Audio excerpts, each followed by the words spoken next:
right mumastreets esocial media mandinoswera aiwa nhasi handisi mumastreets nhasi ndinaye mukomana wenyu wamunofarira baba Evelyn kana kuti Severino Chavano mukoma Severino munofara here shuwe here kuzvokutofarisa chaizvo handiti tinaye Evelyn uribo chii chiri kunakidza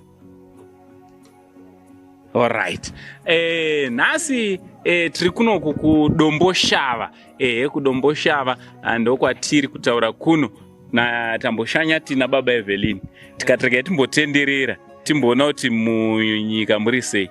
Baba Evelyn almost 3 months ago ndakauya kumba mukatitsanangurira nyaya yaisiririsa chaizvo, nyaya yakatekeshera nenyika yese nepasi rese. Kubva patakakurukura ndezvipi zvamungati zvachinja kubva pazuva ratakakurukura kusvika pari nhasi? Zvakawanda chaiko, zvakawanda zvachinja chaizvo. Zvinhu zvananiweke zvinhu zvaraiti. Zvaraiti. Sezvipi zvachona? Zvizhinji chaizvo. Raramo. Raramo yachinja chaiko chaiko. Yatoti rerukei. Aiwa, tinoda kutenda. But patakaambokurukura baba Evelyn mune zvinhu zvamaichema muchiti ndikakwanisa kubatsirikana nezvinhu izvi ndinokwanisa kuti upenyu hunge huri hunonyanyisa kuchinja. Muchirurangariro ndezvipi zvimwe zvacho? Handati ndikangowanawo kana zvibusiness yenengeitawo ndangogara ndichitengesa ndakagara ndikuti mwana aende kuchikoro chete. Handiti? Aiwa, tinotenda. So zvatiri kuda kuita nhasi baba Evelyn, chibusiness chamaireva nekuti mwana aende kuchikoro tichaita kuti zviite sokudaro. Anoita basi chokwadi, Mwari ngakukumbwe. So zvatichatota tichitobva pano baba Evelyn tichatoti tinotsvaga nzvimbo yechikoro yemwana panzvimbo pakanaka chaizvo, nekumutengera zvese zvinodiwa nekubhadhara maschool fees ese. Mwari ngave nemi chokwadi, ndinotenda. Handiti? Aiwa, tinotenda. Zvakare baba Evelyn nhasi tine surprise yatinayo. Handiti? Surprise yatinayo baba Evelyn kutanga nhasi. Handiti? Kutotanga nhasi mimi matova nemba. Imba iyi yamuri kuona baba Evelyn, imba ndeyenyu iyoyi, makii awa.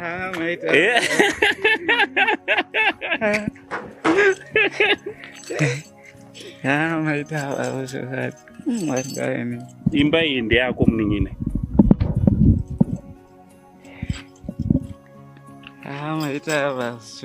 Sure. Handisi kunyepa. Imba iyi yotova yako iyi. Mapepa emba yako ndeaho.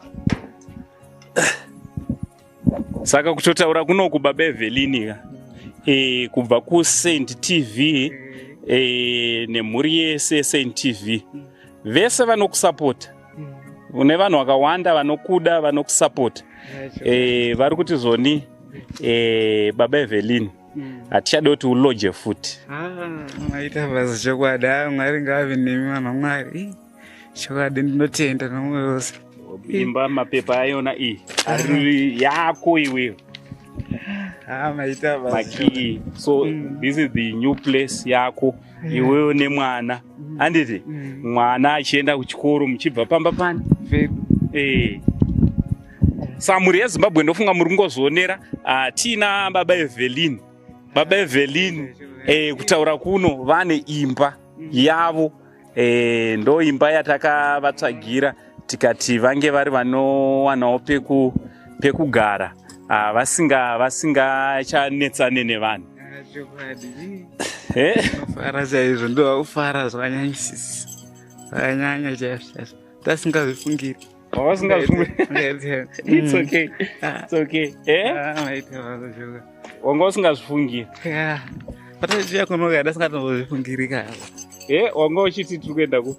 Handati tiri kungofa tikoshanyawo kundoona. Tingotenderera zvakawirirana payo tichazombotenderera. Aiwa, tanga tichitouya kumba kwako. Maita basa chokwadi. Ndafara zvakanyanyisisa. Handiti? Aiwa, kana waita chinhu chakanaka haungafare here.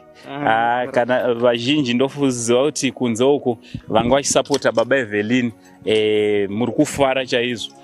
Evelyn, ndopamba penyu panapa. Wazvinzwa? Nadedi. Ndopamba penyu panapa. Bhoho riripo, zvese zviripo. Yaumboona, ungoona yati.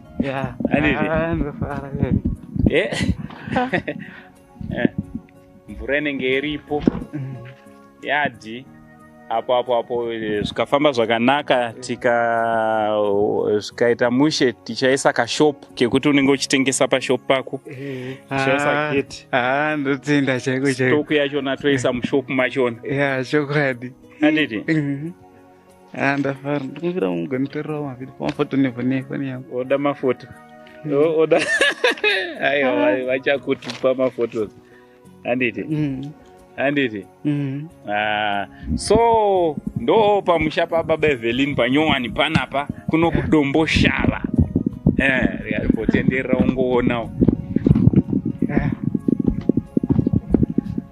Ndafara.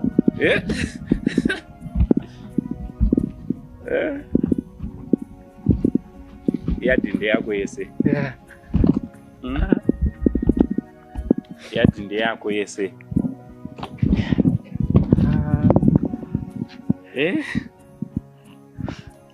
Ndafara. Mwari ngave nemi chowari usingaperi chowari. Sure. Kana newe? Sure. Kana newe Mwari ngave newe. So ndo pamusha. So rega umboona mukati kuti makamira sei. Handiti? Umboona kuti mukati makamira sei.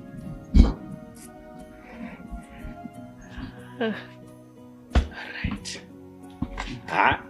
Umbotamba skiri yako here. Pinde zvenyu muone mukati umu. Mr. Landlord. Uya. Mr. Landlord. Amenoti mumba menyu muchamuisa chii manje?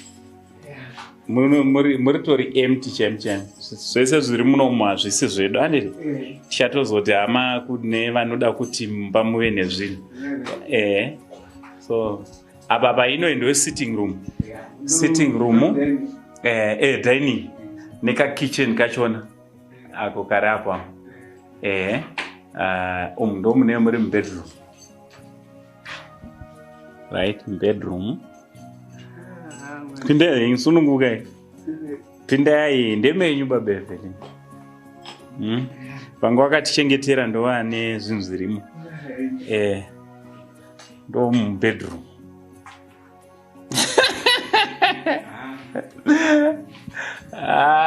Ndiri kufara zvangu hama dzangu. I am so excited. Saint TV family munotikoshera. Handiti? Chaizvo. Tikoshera cheko. Mwari ngarambe achivatungamiri. Ndafara zvakanyanyisisa. Manemba yenyu. Ndasingazvifungiri kuti ndichange ndanayo ndichitawo imba yangu chokwadi. Sure.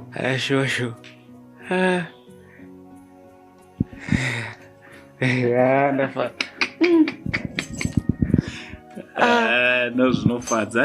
Zvingaiti zvakanyanyisa.